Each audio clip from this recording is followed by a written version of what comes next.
Hello everyone, my name is Rino Bosso. I've recently completed my doctoral studies at the University of Vienna in Austria. I want to say that I'm very happy to be part of this online webinar, Yes 3D, today. I'm also very sorry that I cannot interact with you in real time, unfortunately, but I've put my email address in all of the slides, so I would be more than happy if you were to send me an email with your comments or questions on this presentation. And today I will be talking about my research project, my doctoral project. The title of the presentation is Exploring Informal Learning Processes Through Virtual English as a Lingua Franca Exchanges, Innovation, Accommodation, and Uptake.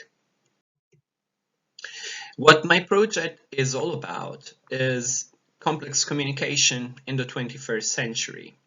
In the 21st century globalized world, it is arguably crucial to develop the necessary skills for adapting one's way of communicating to changing circumstances and for effectively addressing multicultural audiences.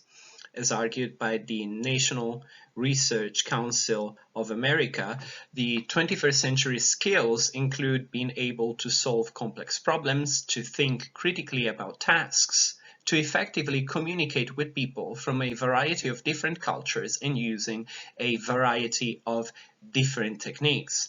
And so 21st century communicators should be capable of articulating thoughts and ideas effectively using oral, written, and nonverbal communication skills, that is to say, capable multimodal communicators, and this in a variety of forms and contexts, but also utilize multiple media and technologies and communicate effectively in diverse environments, including multilingual ones.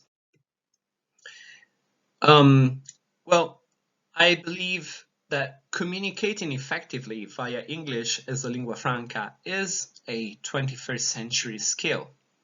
And this is because in our globalized world, it is apparent that English is being shaped in its international uses at least as much by its non-native speakers as its native speakers. And this is a process that has obviously been accelerated by the dramatic expansion of electronic communication through the internet, according to Settelhofer. As pointed out by Widdowson, the spread of English worldwide should not be understood in terms of a unitary set of encoded forms, but as the spread of a virtual language which is exploited in different ways and for different purposes. That is to say that when English spreads and it gets adapted to because it becomes subject to local constraints and controls. And how is the virtual language exploited? Well, ELF users, as pointed out by Settelhofer, are at least bilingual. They have the resources of other languages available to them as well.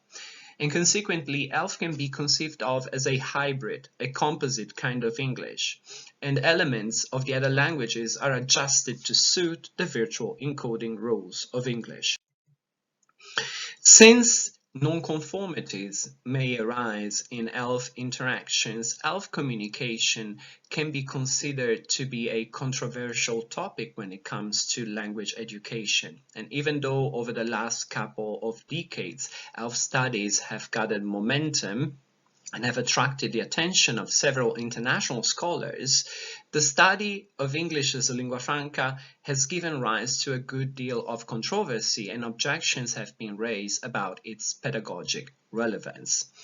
This is in the face of the fact that English is used as a lingua franca in the world out there, and students keep on being presented with language samples that represent interactions between native speakers. This is fine, this is okay, but there is more to it, and my point is students should be exposed as well to examples of naturally occurring English as a lingua franca interactions in the classroom. And so, since this does not yet seem to be the case, the questions that have guided my research are: how do students go about using English as a lingua franca in their real life virtual exchanges? What informal learning processes are activated through their naturally occurring interactions? And what communication strategies do they develop over time? It must be also said that even though it is not very common that teachers in schools or professors at universities around the globe expose students to English as a lingua franca exchanges. It seems that the wind of change is blowing if one looks at authoritative reference publications when it comes to language learning and teaching. For instance, if we consider the Common European Framework of Reference for Languages, and we consider in particular the C2 illustrative descriptor, what they argue at the Council of Europe is that these illustrative descriptors do not take anymore, I would add, an idealized native speaker as a reference point for the competence of a user learner. So you are competent in a language not necessarily if you are capable of mimicking native speakers very well, but you are proficient if you can express yourself with clarity and precision, for instance, in a real-time online discussion, if you are capable of adjusting language flexibly. So proficiency is not necessarily about conformity, it is about creativity. Adjusting language flexibly and sensitively to context. But you should also be capable of anticipating and dealing effectively with possible misunderstandings, including cultural ones, and also to quickly and easily adapt your register to suit different online environments. So, what kind of data collection did I carry out? I carried out a longitudinal study, and a 2-year longitudinal study. I studied data collection in October 2014, and I focus on a non-institutional virtual setting, which is a private Facebook group of international students who live in Vienna and at the same student dormitory. I have 94 study participants who are members of what can be called a multicultural hybrid community, which is a relatively long-lasting multicultural social formations because they live together for several months, if not for several years, and whose members overcome both physical and linguistic barriers to communication by exploiting the affordances of virtual environments. And what I have done is I have also tried to understand the context of utterance production better. Therefore, while the ethnographic object is the naturally occurring virtual English as a lingua franca exchanges on Facebook, I have also carried out a couple of interviews. Therefore, what I wanted was to explore how people design, encounter, and use the internet in their physical, real-world lives. So a burning question that I had was, of course, what communicative needs prompt MHC members to employ VELF communication and are reflected in the topics they deal with on Facebook. So I can derive this understanding from my interview with Samuel, who is an Austrian student and the Facebook group creator and administrator. He created the Facebook group to get to know the people he lives with and also to have a platform to communicate, to share events, to talk about problems. But then I asked him a question: since you are already living together in the same building, in close proximity, what do you need the Facebook group for? I mean, you could communicate during a party in the common room or while having dinner together. And he replied to me that I think two of the examples you mentioned, like having a party in the common room or cooking dinner together in the communal kitchen, those two things wouldn't really have happened without the Facebook group because everybody was living on her or his home. And this is true because, as a matter of fact, students were living in close proximity but isolated from each other physically because they were living in small studio flats for single occupancy. And also the reason for using the Facebook group is a practical one, because according to Samuel, a Facebook group gives you the possibility to reach a wide audience with really little effort. But what I wanted to understand when it comes to the complexities of VELF communication is what circumstances lead to the exploitation of the virtual language and of multilingual resources. What processes underlie the use of innovative linguistic forms? I've come to the conclusion that these processes are chiefly translational ones, and I will refer to the terminology put forward by Jacobson in 1959. Namely, when it comes to translation, we might have rewording or intralingual translation, or we may have interlingual translation or translation proper, and intersemiotic or translation or transmutation as well. And particularly the latter two possibilities appear rather frequently in my data, as I will show in a couple of examples now. When it comes to translation, this may be manifest and therefore overt, or it may be covert. At the outset of the study, and the first post that I use here as an example produced by Bruno, whose native language is German, was produced on the very first day of data collection, on the 1st of October 2014.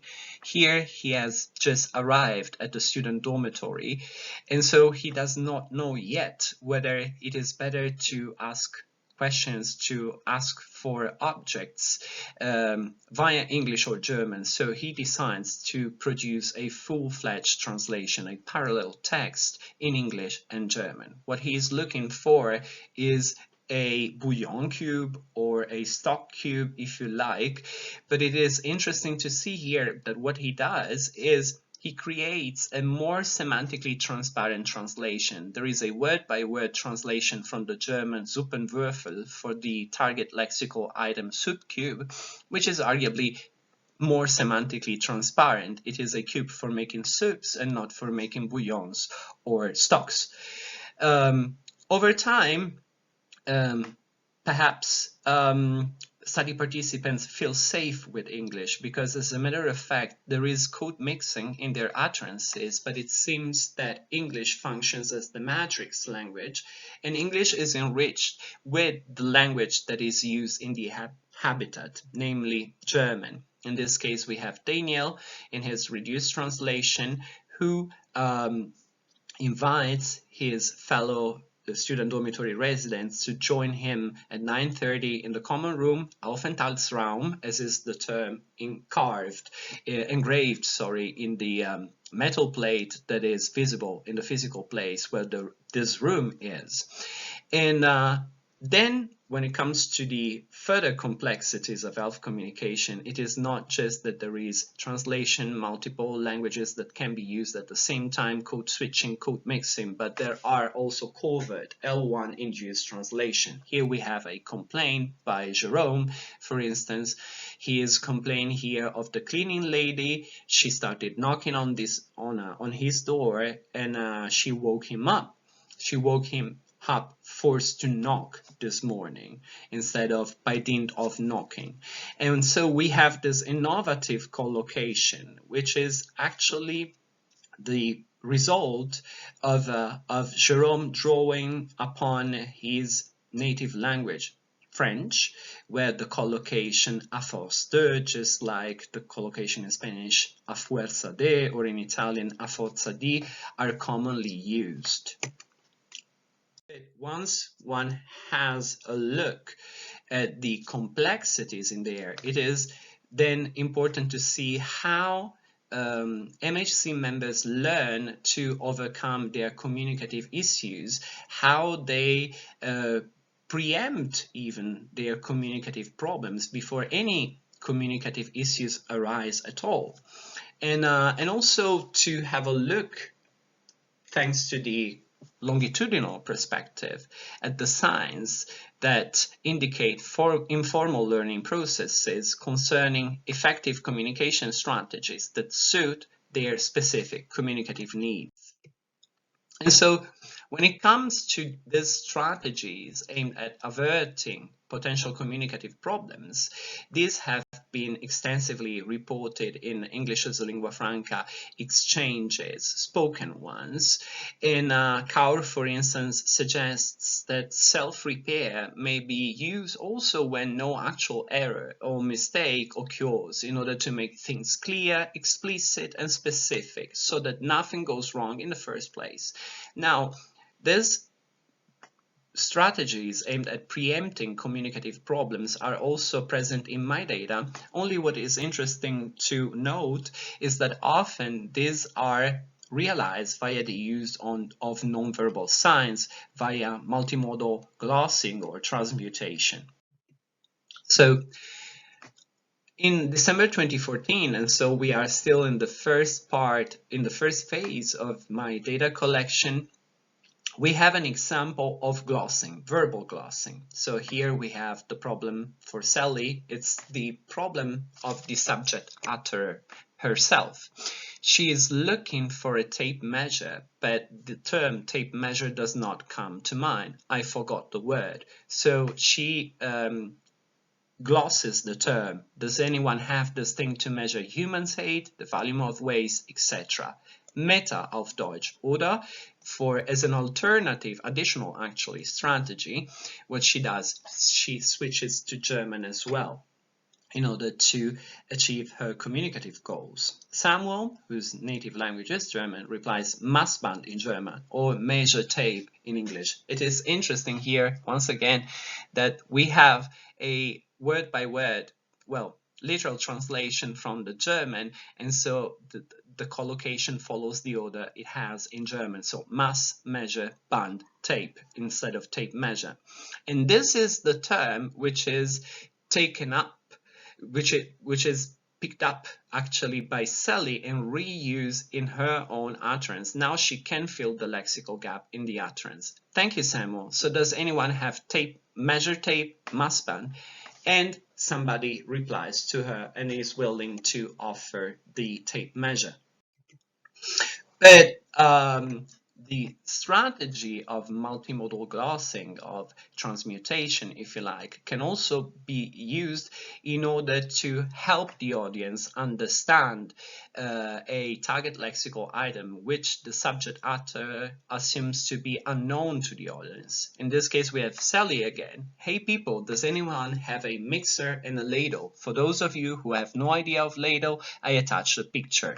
And then she also offers some foods. While Samuel is willing to take the foods, he is not in a position to help her with the ladle in this very moment. And it's February 16, but the foods is not the only things he takes away from this interaction, because he has also been exposed to the strategy of multimodal glossing and reuses it in his own utterance of request for an object only a couple of weeks later, when he is looking for a juice squeezer and attaches a picture to his posting and then realizes his intended perlocutionary effect.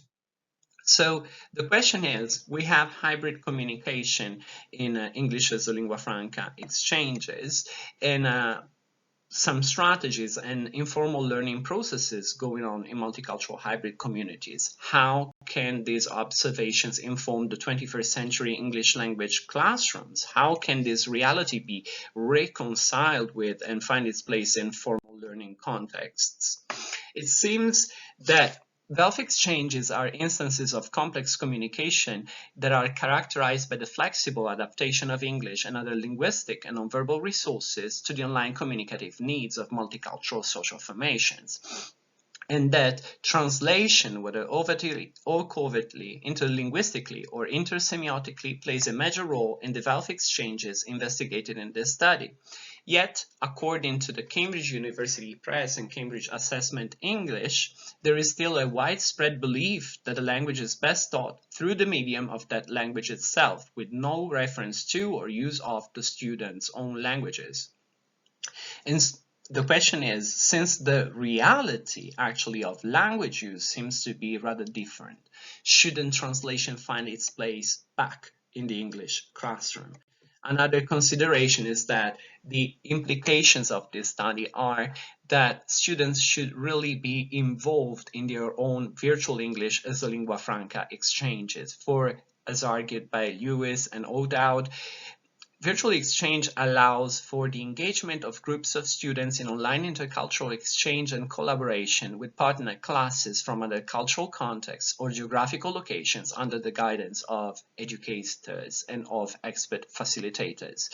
Virtual exchange has been traditionally used in tandem partners, so where one learns and practices actually the native language of the counterpart. But as argued by Sevilla Pavon, lingua franca exchange is more beneficial for the development of intercultural context than L1 exchange. Therefore, preparing students for the challenges of virtual intercultural communication in the 21st century calls for raising awareness as to the complex nature of VELF communication, and this is awareness that can be obtained by exposing students to naturally occurring VELF exchanges, by letting them perform discourse analysis on this, as well as by allowing them to engage in their own virtual exchanges with other ELF users. So these are my references. Thank you for your attention, and please do get in touch with me should you have any questions or comments. Thank you.